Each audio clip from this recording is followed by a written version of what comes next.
How are you, my brother? I'm good. I'm good. How are you? I'm doing good, man. Thank you for joining me tonight on the FloWay show. Everyone tuning in, you may have seen his life story play out on ABC. He was wrongfully convicted of a crime he didn't commit and sentenced to life in prison. While incarcerated, he worked as a paralegal. You helped, overturn over 20 convictions, wrongfully convictions, before proving your own innocence. You define courage. You define strength. You're running for the next mayor of New York City. I think you're the right man for the job. In the comments, everyone, please help me welcome Isaac Wright Jr. to the show, man. Thank you so much. Thank you. Thank you for having me. I appreciate it. Thank you. How are you, my brother? How was your day? How's your day been today?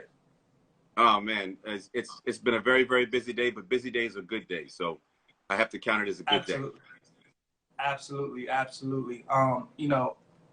From real life, to film, I first heard of you, of course, through ABC for Life, which is based off your journey. How did your story get picked up to be the #1 series on ABC? 50. I gotta give my accolades and my kudos to 50 on that. He was the one who actually brought it home. But there's another guy behind the scenes who was just as significant in terms of building that bridge between 50 and I. And his name is Andy Mascot. His Hove is what they call him on the street. He had this fight club. It was illegal at the time, called the BX Fight Club. Oh yes, and, I've been. And so, I met him through Darren Dean, the owner of Rough Riders. He was complaining to Darren about the problems that he was having with his fight club. The police was coming in there. They were kind of shutting him down from time to time, and he would have these rappers, including Fat Joe, come and do intermission, perform. But 50, who was a friend of his, wouldn't come. And yeah, he wouldn't touch the fight club at all. Yeah, he wouldn't touch the fight club. But the reason why he wouldn't touch it is because at the time, he had his boxer's promoting license, and he didn't want to get caught on film in an illegal fight club and put his license in jeopardy. And so he told the guy, listen, man, you get legal, I'm out there for you. So he was complaining to Darren, after going through so many lawyers and spending tens of thousands of dollars, and lawyers ultimately telling him it's impossible. Even 50 shot him a lawyer, and the lawyer was like, it's impossible. So Darren said, you know what, where all these lawyers failed, I got someone I think can get the job done. He introduced me to Hope, and within 2 weeks I got them legal, and 50 came out and performed. And so that's how 50 got wind of my story, because 50 was like, how the hell did you do this? And he told Hope told 50, it was Isaac. So and he gave 50 a little bit of the story. 50 said, listen, set up a meeting, let me talk to this guy. I went down, sat with 50, and the rest is history. Wow. Yeah. I didn't know the full backstory like that. And yeah. I love the BX Fight Club, man. So thank you for your contribution to that, and making that legit for people to continue to support, because there used to be a lot of problems. The police would come in the middle of everything going on. And, yeah.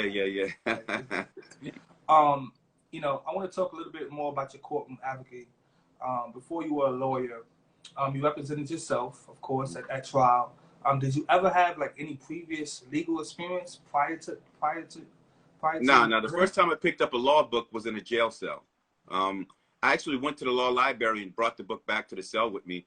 I didn't open up till I got in my cell. I sat down and I picked it up, because at that time, I was very paranoid about my entire surroundings. I didn't trust anybody. So instead of me sitting in the law library at the jail and sitting down and reading and stuff, I didn't even want anyone to know what I was getting ready to read, because of what was happening to me. So I took the book back to the cell, and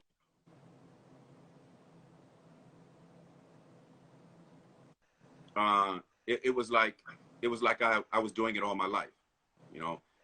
It was just something that came natural. Wow. Did you think that you would win your trial? Oh no, I was going to prison for the rest of my life. I knew that.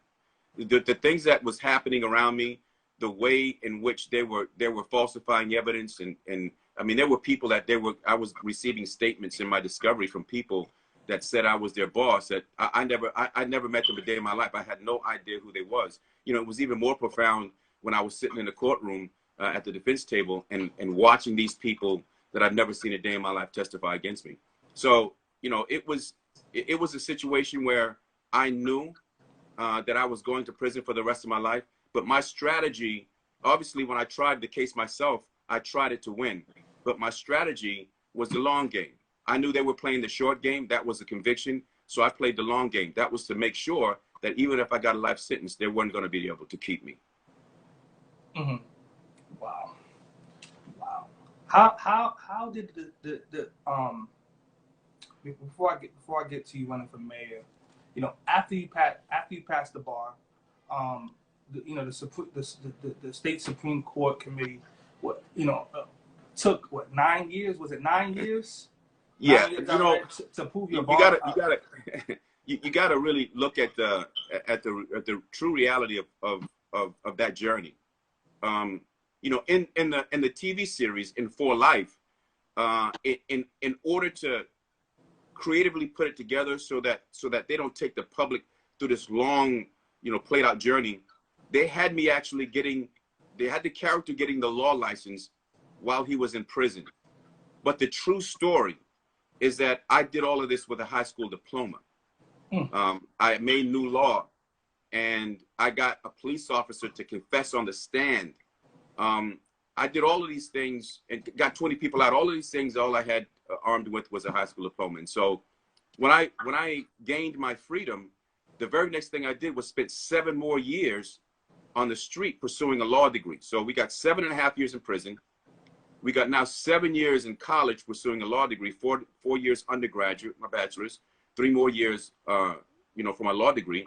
I graduated on time, and the very next year I passed the bar. Now, the moment I passed the bar, usually, you know, people with no background, a couple of weeks they're in. Someone with a background, you know, usually they average a couple of months. At the most 6 months, they check you out. My record was clean, by the way. I was exonerated. My entire record was wiped clean. But I passed the bar, and they investigated me for 9 years before giving me the license. So think about it. 7.5 years in prison, 7 more years pursuing a law degree, and then sitting around being investigated for 9 years before they would give me a license to sustain myself. Because that, you know, a law license is a profession. That's the way you live. That's the way you take care of yourself and your family. But the hopes was that, you know, something would go wrong during those 9 years, and that they would have an excuse not to give the license. What they didn't understand is that I would have reached for that license from the grave. You know, it would have been forever. You know, and it's surprising that they didn't understand that, because they had already had wind of an experience of who I was as a person. You know, I'm gonna fall on the sword. I'm going down. It's you know, it's just that simple. I'm gonna go down. And to give you an idea of what I mean when I say that, and when it comes down to fighting for the things that are right, not only for other people but for myself. That hearing, when I got the police officer to confess, that hearing came 7.5 years later after being, you know, serving a life sentence. It came 7.5 years later. All my appeals was over with. And before that hearing started, the prosecutor offered me a deal to be home in 2 years. Now, this is what was going on with me at the time. I had already gotten the life sentence reversed because I had made new law on another prisoner's case, used that law to reverse my own kingpin conviction. So the life sentence was gone, but I was going to be retried. I was eligible to be retried on that kingpin count.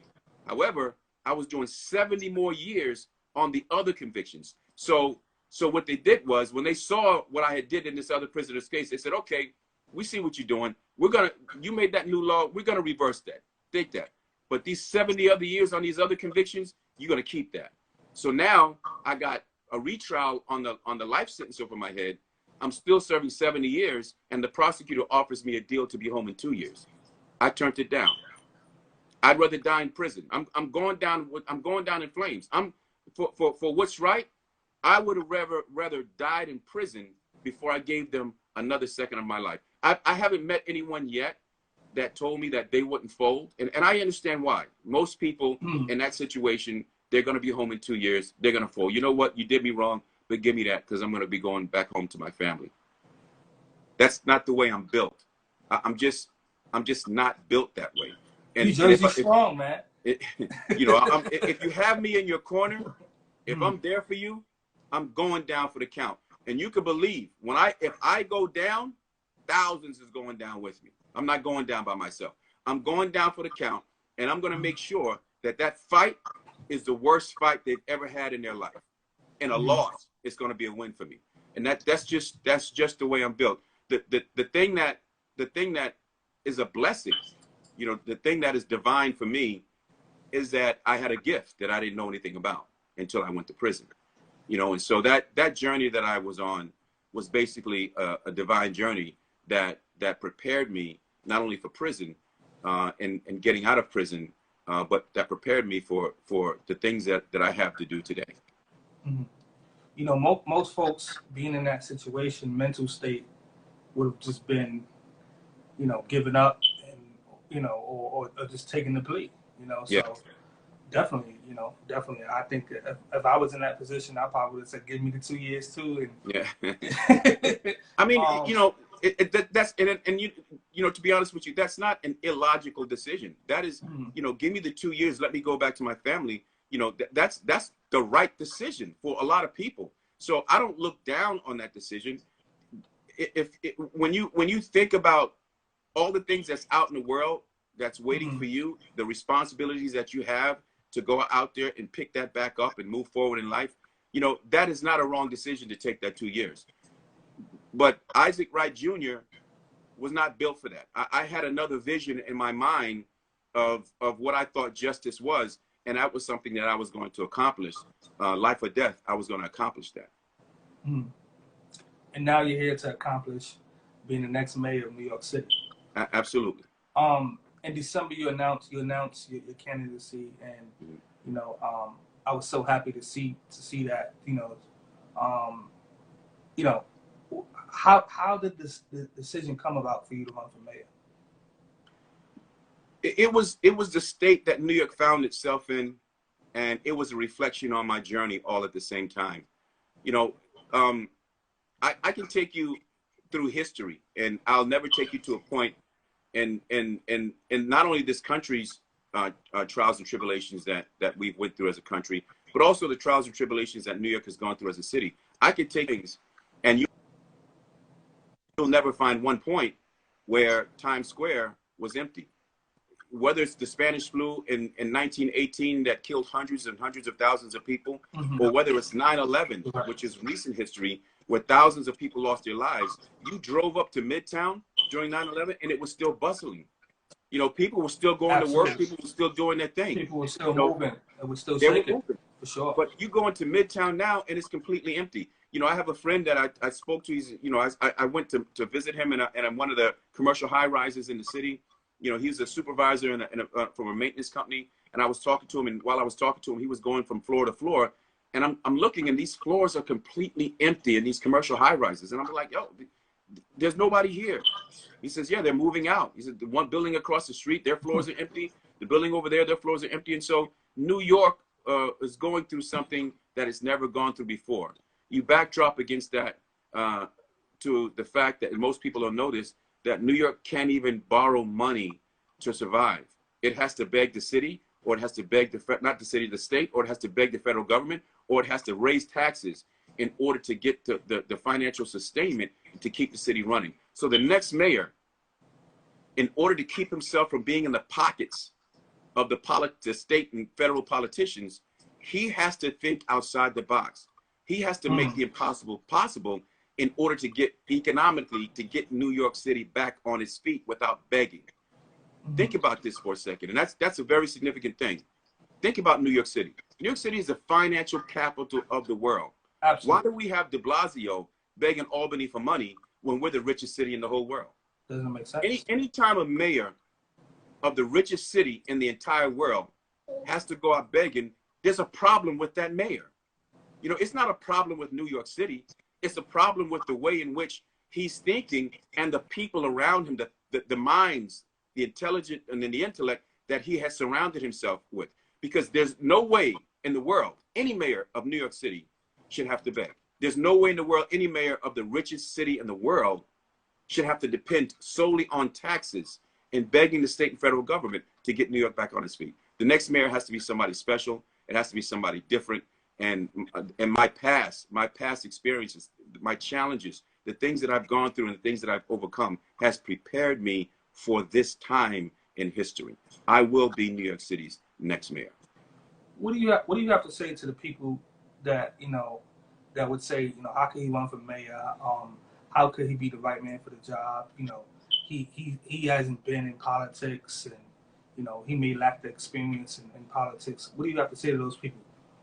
Well, those people are speaking what's in their heart, and a lot of times the heart and the mind are not together.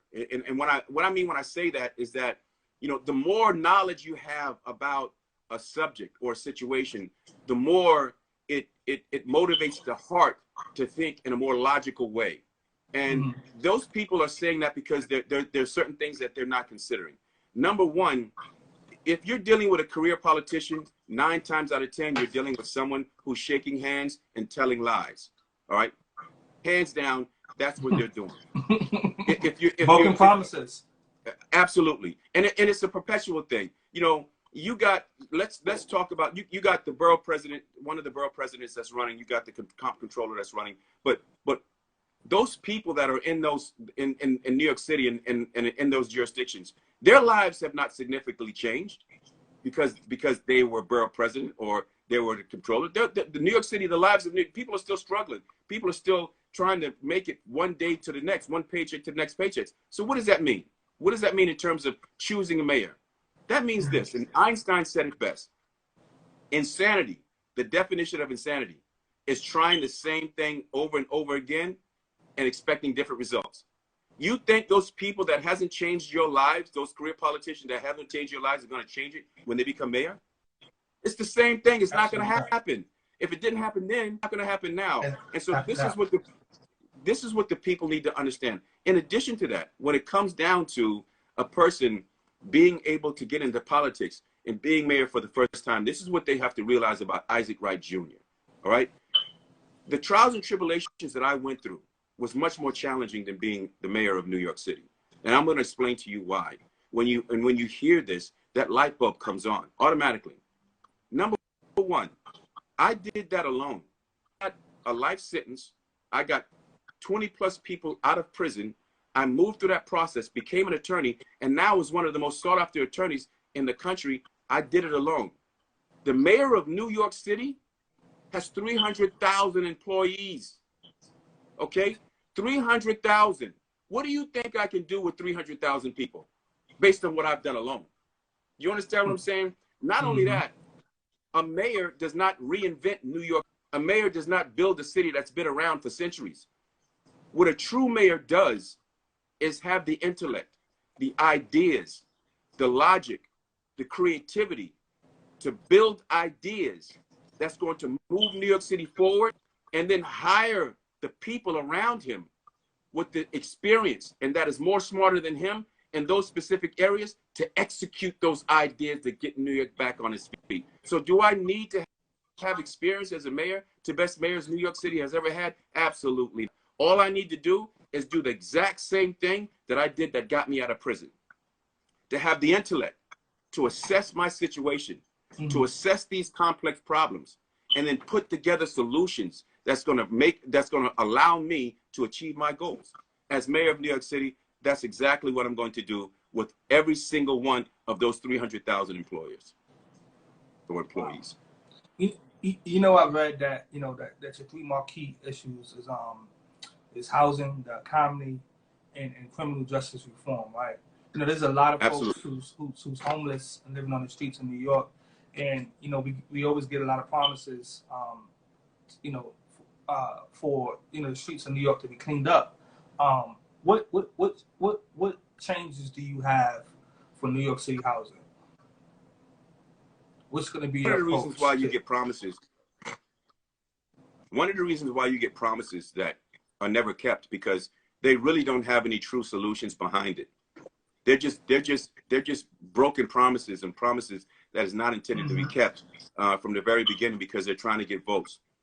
But you know, Mhm. one of the things about solutions is those solutions got to be catered to the real challenges that the people have, and those challenges is something that you mentioned in some of the things that are my marquee issues coming in as mayor. One is this, or housing.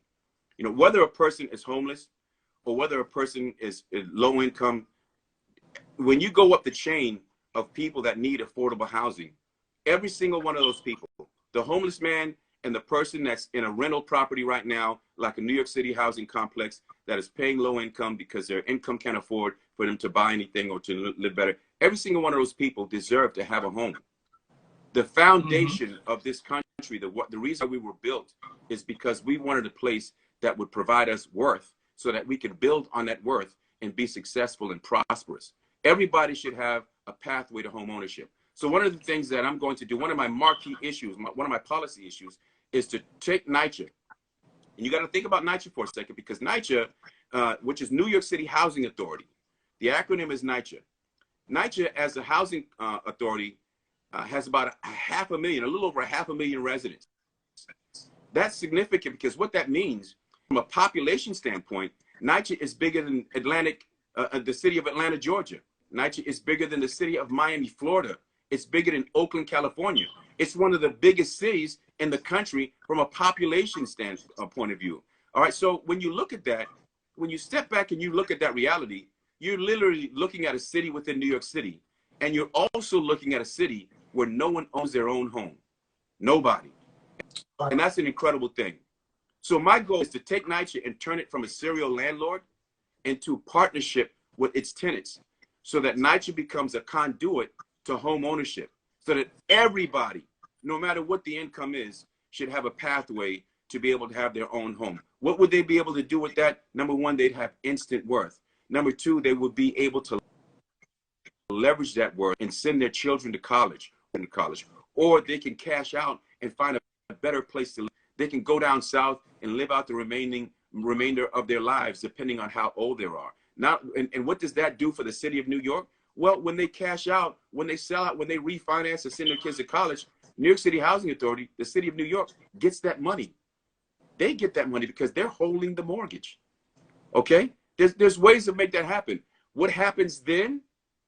New York City then comes in and they get per year almost $1 billion a year in property taxes. So their budgetary problems are slowly dissipating, and the people who are serial renters are now homeowners. It's a win-win situation all around. That's one thing. You'll never hear any of these guys talk about that, because that's not the way they think. The way they think is, what can I say to them to get a vote, regardless of whether I have the solutions or not? What can I say? Okay? So that's one thing. The other thing is, when you talk about the economy, you know, the problem that New York has, and the reason why Mayor de Blasio is in Albany asking them for money, is because in the 70s, when New York was going broke, Albany changed the laws and prevented New York City from borrowing money. Right. You know, most cities, what they'll do is they need money, they create bonds, they sell it on Wall Street or private investors, they raise that money, and over a period of 20 years, they slowly pay it back. But New York now, they can't money. So the tax income that's coming in has increased dramatically, because the businesses have moved out. People have lost their jobs. So the deficit increases because of that. De Blasio's idea, all right, is to go to Albany and says, listen, allow me to borrow money again. We're in trouble. The problem with that is, you know what's going to happen? They're going to take Blasio around the corner. You know, like they do it on the street. They're going to take him around the corner and say, listen, de Blasio, listen. Okay, listen. This is what you got to do. Okay, you want this money? I'll try to push some buttons for you. I'll try to push some papers over here. Get this legislative. But this is what I want you to sell New York City out now for the next 100 years. Okay? Those are backdoor deals that's going to put New York City over the long run in worse problems than they would have had. What is a mayor supposed to do in the richest city in the world? This is what a mayor is supposed to do. There's nothing wrong with asking Albany to be able to borrow money, but you don't ask Albany to be able to borrow money when you come to the table weak, right? What de Blasio, or what any mayor, what the next mayor is supposed to do, what I am going to do when I'm New York City's mayor, is I'm going to deal with the reality of New York City and New York City's riches. New York City houses is the home of 113 billionaires. More billionaires call New York City home than in any city in the world. One of those billionaires can write a check and take New York City off of it overnight. But we don't want anything from them. We're not, like I said before, we're not going to beg. We're the richest city in the world. We're not begging. But what we are going to do is we're going to go to those 113 billionaires, and we don't need all of them. We don't even need half of them. We don't even need a third. I'm going to go to them. I'm going to say, listen, all right, you've done a lot for New York City, and New York City's done a lot for you. New York City wants to be your partner. And here's what we want to do. We want you to partnership so that we can create two specific and incredible programs for the people of New York City. A young entrepreneurship program and a free enterprise program. And what we want to do with these young entrepreneurs who decide that they're not going to go to college, they have some real gifts here and real great ideas, and then they want to be young entrepreneurs themselves. What we're going to do is we're going to hear their ideas, and we're going to provide them grants to start their own businesses with these great ideas that they have. And the ones that it's significant, the ideas people have that are incredible, this is the free enterprise program. We're going to become partners with them. You're going to dump money into these businesses. New York City's going to dump money in these businesses, and with people, we're going to become partners. You're going to make a profit out of that. What does that mean? That means tens of millions, hundreds of millions of dollars poured in the economy of New York City for New Yorkers. Who's talking about that? Nobody. Why? Because of the way they think. Because of their ability to deal with the impossible. If you have not been in a situation that has challenged your intellect and that have caused you to be in a corner where you have to make the impossible possible, you're never going to know how to do it when you have these kinds of challenges. You're never going to know how to massage the mind and create and be creative in ways that sees things other people can't see until you actually materialize it. You make it something that's real for them. All right, and that's who the next New York mayor has to be. The last thing, obviously, is criminal justice reform. Wow, and we on the same page. I was about to ask you. Yeah, criminal justice reform, obviously, for someone like me, is a real sensitive issue for me because of my experience, because of the way in which I understand law enforcement and the way in which I understand the criminal justice system, and the way in which I understand how to maneuver around and within the criminal justice system. And so that's another marquee issue for me that's dear to my heart. And I see two major problems that needs to be tackled when it comes to criminal justice reform in New York City. One is NYPD. Yes. One is the NYPD, and the other is this mission that they're on to build more jails, right? They want to close Rikers Island down, and they want to build more jails. So tackling NYPD first.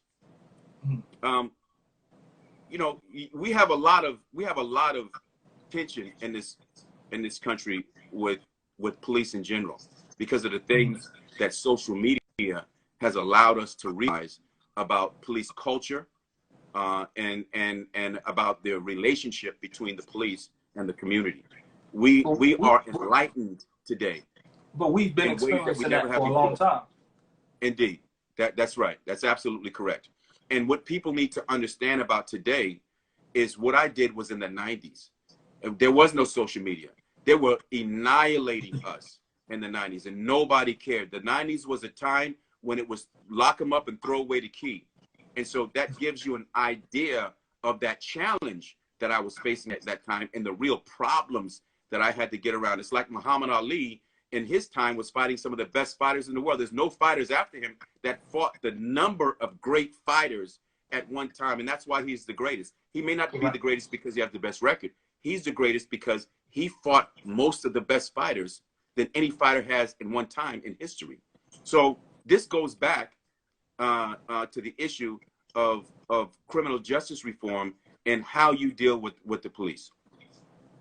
I don't, this tension that's going on in this country brings about a lot of different types of emotions.